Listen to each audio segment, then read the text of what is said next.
Bom dia a todos. Segundo da terceira jornada da Heidegger. Agradecendo a presença de vocês. Vamos dar início à primeira mesa de hoje, Arte e Liberdade. Já estão aqui na mesa, né, Luiz Fernando e Liz. Passo a primeira palavra a Luiz Fernando, pode ser chega, com a comunicação Heidegger, Estética e Modernidade.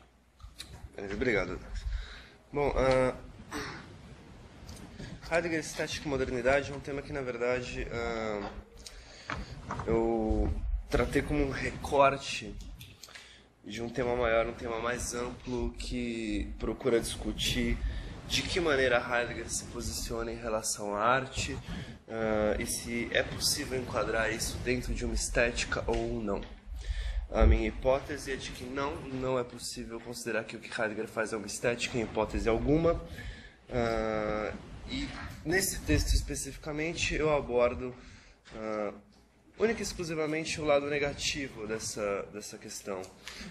Não mostro qual é a saída de Heidegger para esse problema, apenas aponto quais são as críticas dele em relação à estética, em relação à modernidade, como ele vincula propriamente essas duas ideias. E, enfim, eu vou iniciar a leitura, é um texto bastante breve, eu pretendo ser breve, eu gosto de ser breve. Eu digo o seguinte: Heidegger é citado ao longo de vários compêndios introdutórios de estética como um capítulo singular na história da filosofia da arte, como se não houvesse acompanhado o fluxo comum e se instaurado algo totalmente novo. Resta saber se os comentários que lhe cabem são fruto de uma especulação extraída de seus escritos por meio de uma divagação temática, ou se há realmente uma teoria estética em seu pensamento. A hipótese aqui sustentada é a de que Heidegger não possui um sistema para desenvolver uma estética teórica, mas que tem uma posição muito clara acerca de seu lugar na história da filosofia. Como eu disse, é o recorte, então eu não separei precisamente quais foram os compêndios de estética que eu observei em que Heidegger é colocado dentro da história da estética, mas eu imagino que a maioria de vocês deva conhecer bem esses tratados. Eu começo falando um pouquinho sobre a estética na esfera da ontologia fundamental de ser e tempo, né? A pergunta fundamental de ser e tempo pode ser entendida amplamente como o problema do sentido do ser, ou estritamente como a indagação pela possibilidade de que o ser seja algo passível de ser posto como questão. Em momento algum, a estética aparece como tema central durante as sessões encadeadas na obra. O termo mesmo aparece explicitamente apenas 6 vezes durante todo o escrito, nos parágrafos 76 e 77, em meio à discussão acerca da historicidade do Dasein e seu nexo com as pesquisas de Dilthey e do Conde York. Existem aparições implícitas também da estética em Ser e Tempo e ao longo de outras obras, que quando Heidegger se refere especificamente ao aístesis ou aístesis, e eu não vou tratar dessas aparições implícitas aqui. As aparições do termo estão presentes na contenda despertada pelo problema do sentido da história, reunidas no 10º capítulo sob o título Temporalidade e Historicidade. Essa altercação foi herdada por Heidegger da Escola Neocantiana de Friburgo nos idos de 1914 e 1915, durante o período no qual o jovem estudante frequentou os seminários de Heinrich Rickert. Em linhas gerais, para encontrar o elemento responsável por conferir à história sua cientificidade, Rickert reconstrói a noção de conceito desde a compreensão ideológica das ciências históricas desenvolvida por Windelband. O trabalho de Rickert se baseia em uma fundação axiológica do conhecimento histórico. Já a tarefa a qual Heidegger se propõe é investigar a origem existencial da historiografia a partir da já aplicada analítica do Dasein e uma vez já admitido seu caráter invariavelmente temporal.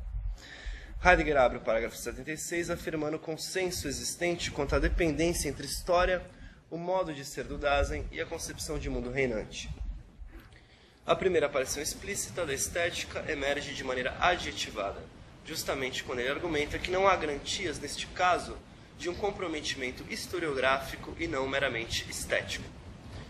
Não fica claro de antemão se o uso adjetivado e sob aspas se refere ao exercício historiográfico no sentido vulgar definido por Heidegger como uma mera visão de um passado estático. Somente com a segunda, terceira e quarta aparições do termo, uma luz se lança sobre o sentido no qual Heidegger aplica o objetivo.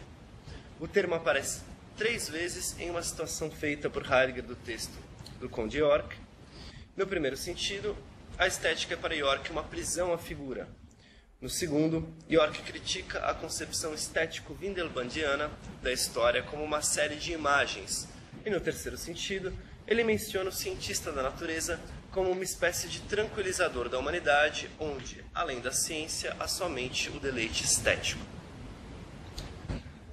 Para Heidegger, York está chamando atenção para o fato de vigorar na historiografia apenas as determinações oculares, corporais e figuráveis, empobrecendo assim o caráter ontológico da investigação histórica. A quinta aparição do termo estética se encontra novamente em uma citação de York analisada por Heidegger. O trecho diz respeito à construção meramente antiquária e não puramente histórica do mecanicismo historiográfico.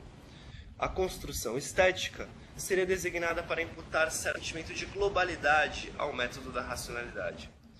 Conforme a interpretação de Heidegger, York compreendeu o caráter ontológico da existência e percebeu o erro em considerar a história simplesmente em conexão com o objeto epistemológico.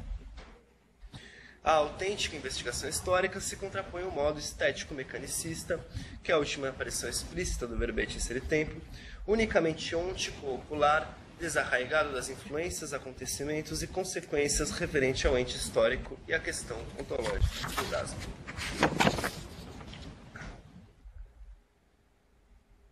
São algumas menções que Heidegger faz à questão da estética inserir tempo. Passando agora para o confronto propriamente dito com a modernidade, o problema básico de Heidegger, entre mentes, é evidenciar o esquecimento da diferença ontológica entre ser e ente, e mais além, subjaz ainda a uma altercação a respeito da decisão sobre a essência da verdade. O emblema da metafísica, sob o signo da fundamentação de uma era, determina não só a conceituação da verdade, como também a maneira pela qual se projeta aos fenômenos em geral. Esse é o trabalho de meditação realizado por Heidegger na conferência intitulada A Fundação da Imagem de Mundo Moderno mediante a Metafísica, pronunciado aos 9 de julho de 1938 e posteriormente publicada com o título simplificado A Época da Imagem de Mundo. 5 são os fenômenos envoltos na imagem de mundo moderna, apontados por Heidegger: a ciência, a técnica mecanizada, a introdução da arte no horizonte da estética, o fazer humano entendido como cultura e a desdivinização ou fuga dos deuses. O abandono. Interessa aqui abordar especificamente o terceiro destes fenômenos, a introdução da arte no horizonte da estética.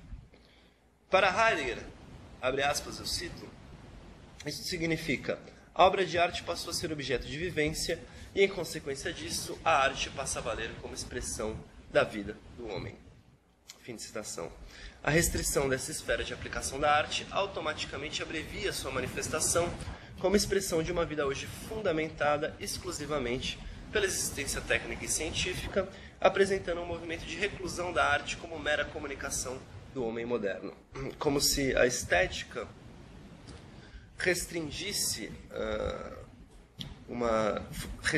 a arte a uma expressão, uma manifestação de um homem que é exclusivamente guiado por essa existência contemporânea técnica científica. Durante o ciclo de conferências sobre a origem da obra de arte, Heidegger apresenta também suas ressalvas quanto à redução da arte ao horizonte da estética. Ele afirma, cito mais uma vez, nós devemos sempre as tomar por obras, no caso as obras de arte, como aqueles que se reúnem na sua vivência e apreciação, mas também a muito nomeada vivência estética não encerra o caráter de coisa da obra de arte. Fim de citação. A discussão está inserida no contexto da aproximação da obra enquanto coisa, para encontrar sua proveniência essencial mediante a relação do homem com a verdade. A afirmação opera nitidamente uma menção pejorativa em relação à vivência estética. Adiante, a advertência emerge ainda mais diretamente. Após negar a capacidade do conceito de coisa enquanto estrutura conceitual de matéria e forma para responder à pergunta pela origem da obra de arte, Heidegger elucida que este mesmo modelo é, por excelência, o esquema para toda estética e teoria da arte, consolidando um ataque direto à estética clássica de Baumgarten e Kant, que eu imagino que vocês conheçam muito bem. E todo ajuizamento de gosto, seja ele puro ou não, cinde a obra em matéria e forma, seja para a correta crítica, seja para a admissão do aprazível restrito à forma e nada mais. Afinal das contas, toda essa questão, né? Se a gente vai ter aí uma primazia de uma forma desprovida de conceito, que quando aprazível no ajuizamento de gosto puro é bela, ou quando não é aprazível não é bela, ou ainda quando você tem uma repressão frente às faculdades do entendimento, nesse sentido o encontro com o sublime, com a arte do gênio, tudo isso parte sempre do pressuposto de que o que deve ser ajuizado é puramente a forma e nada mais, e que já pressupõe essa cisão entre matéria e forma, que para Heidegger é um problema sério no que diz respeito a pensar a arte e como ela pode se apresentar desde sua origem.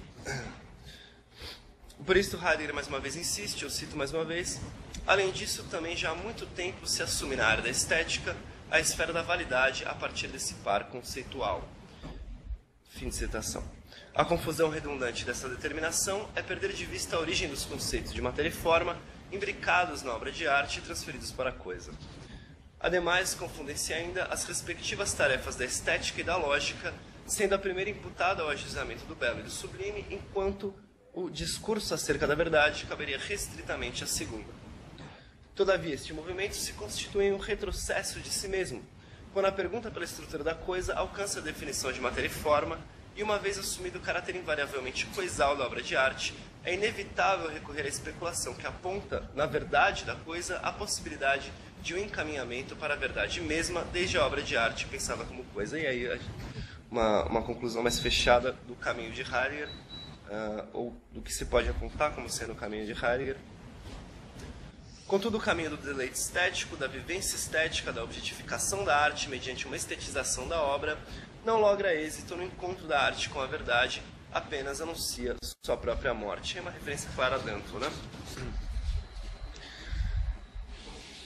Para concluir aqui, para a gente encerrar e talvez dialogar um pouco, indiferente quanto à tomada efetiva de posição acerca da correta projeção e leitura da obra de arte, seja ela clássica, moderna ou contemporânea, indiferente ainda quanto ao estabelecimento do ponto de vista de Heidegger, quanto ao que se pode chamar mais propriamente de uma ontologia pura ou autêntica da obra de arte, a decisão desse trabalho foi evidenciar o lugar que ocupa a estética clássica, sobretudo a de Baumgarten e Kant, na obra do pensamento de Heidegger. A conclusão é muito óbvia, a estética representa uma égide da modernidade, que por sua vez representa o assalto do domínio da identificação do mundo em imagem estática e estética. O símbolo do esquecimento da diferença ontológica, pensado desde a arte para Heidegger, encontra-se na estética. E era basicamente isso que eu tinha que falar para vocês. Falei que ia ser bom. Obrigado, Luiz.